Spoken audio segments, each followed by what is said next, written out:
भाई जो गुरु वचन पे डट गए, कट गए फंद 84 के।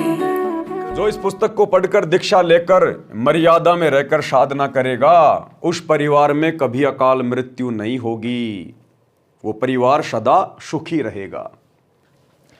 इस पुस्तक को पढ़ने से उजड़े परिवार बस जाएंगे, क्योंकि पुस्तक को पढ़ने के बाद ज्ञान होगा, ज्ञान के बाद में सतगुरु से उपदेश लेगा, और उपदेश लेने के बाद फिर वो आत्मा जो पहले चैन समोकर था, सिगरेट पे सिगरेट, तमाकू पे तमाकू पिया करता था, उस आत्मा को यदि कोई दूसरा व्यक्ति भी सिगरेट पी रहा होगा, बीड़ी पी रहा होगा, धुआं से नफरत हो जाएगी, धुआं से नफरत है।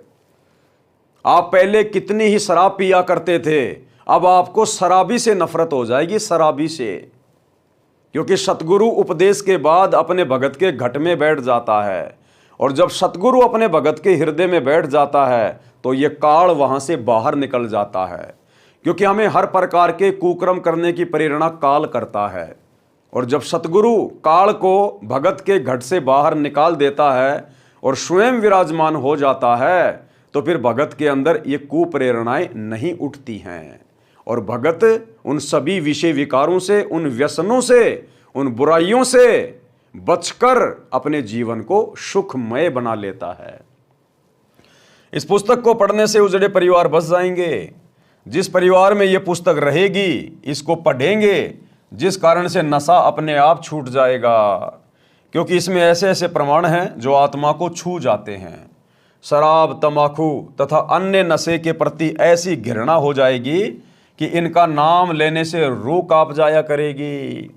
पूरा परिवार सुख का जीवन जिएगा, जीवन का सफर आसानी से तय होगा, क्योंकि जीवन का मार्ग साफ हो जाएगा, पूरा परिवार सुखमय हो जाएगा। कैसे? जैसे पहले एक पिता जो शराब का आदी था, नशे का आदी था, जितना पैसा वो कमाया करता था, उसका 70% हिस्सा वो शराब में, नशे में, तमाकू में, बीड़ी और गुटखे में बर्बाद कर दिया करता था। नशे में धुत होकर घर पर आता था, घरवाली को पीटा करता था, बच्चों को पीटा करता था, समय पर बच्चों की स्कूल की फीस नहीं भर पाता था, बच्चों के लिए बढ़िया बढ़िया भोजन की और कपड़ों की व्यवस्था नहीं कर पाता था, जिस कारण से वो उस परिवार के ऊपर दुखों का पहाड़ टूटा हुआ था। वो परिवार दुखालय था, दुखों का घर था। और जब उस भले आदमी को इस बात का ज्ञान होगा, सतगुरु की ये पुस्तक पढ़कर, इस अनमोल ज्ञान को पढ़कर, जब उसे इस बात का ज्ञान होगा कि जब पिता घर पर आता है तो बच्चे अपने पिता की राह देखते हैं, इंतजार करते हैं कि घर पर पिताजी आएंगे, पापा जी आएंगे, उनके आने का समय हो गया है। एक बच्चा कहेगा पापा जी मेरे लिए आज केले लाएंगे, दूसरा सोचेगा पापा जी मेरे लिए नए नए कपड़े लाएंगे, और वो पापा नशे में धुत होकर आकर बच्चों को मारता है, पीटता है, धमकाता है। तो सोचिए भाई और बहनों, उस परिवार पर क्या गुजरती होगी, उन बच्चों के दिलो दिमाग पर क्या गुजरती होगी। और आगे चलकर वो बच्चे भी फिर वैसा ही व्यवहार, वैसा ही आचरण करेंगे, वैसा ही खाना पीना करेंगे जो उन्होंने अपने घर में सीखा है, अपने माता पिता से सीखा है। तो इस पुस्तक को पढ़ने से ज्ञान होगा, और ज्ञान होने के बाद में बुराइयां छूटेंगी और वो घर सुखमय हो जाएगा। पूरा परिवार सुख का जीवन जिएगा, जीवन का सफर आसानी से तय होगा, क्योंकि जीवन का मार्ग साफ हो जाता है।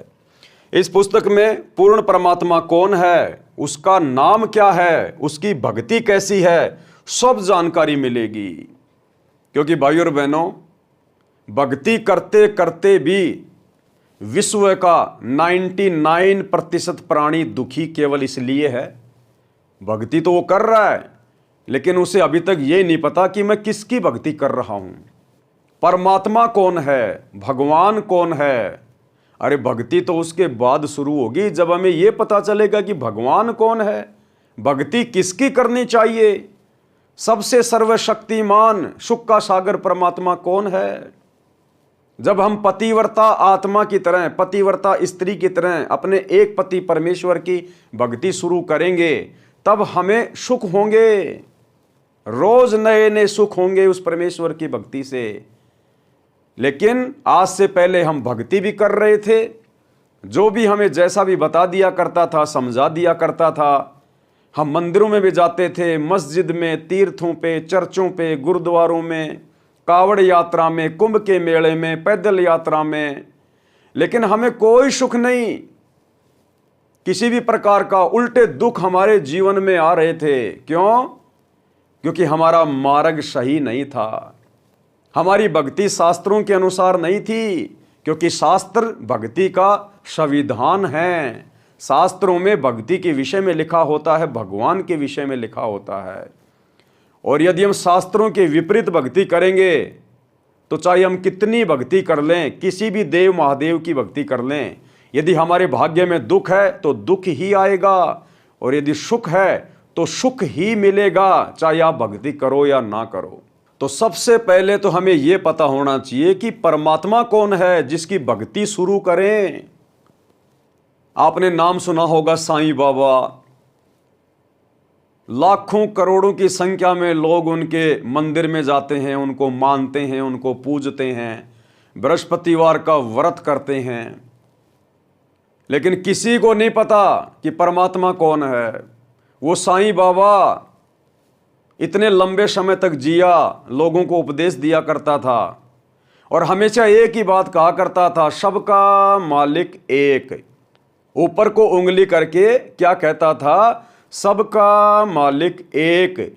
लेकिन उस साईं बाबा ने अपनी जिंदगी में अपने किसी भी भगत को ये नहीं बताया कि उस सब के मालिक एक का नाम क्या है, वो कहाँ रहता है, वो कैसे मिलेगा, उसकी भक्ति कैसे शुरू करें। उस साईं बाबा ने जिंदगी में कभी नहीं बताया, क्योंकि उसको खुद नहीं पता था कि सबका मालिक एक कौन है, कहां रहता है, क्या उसका नाम है।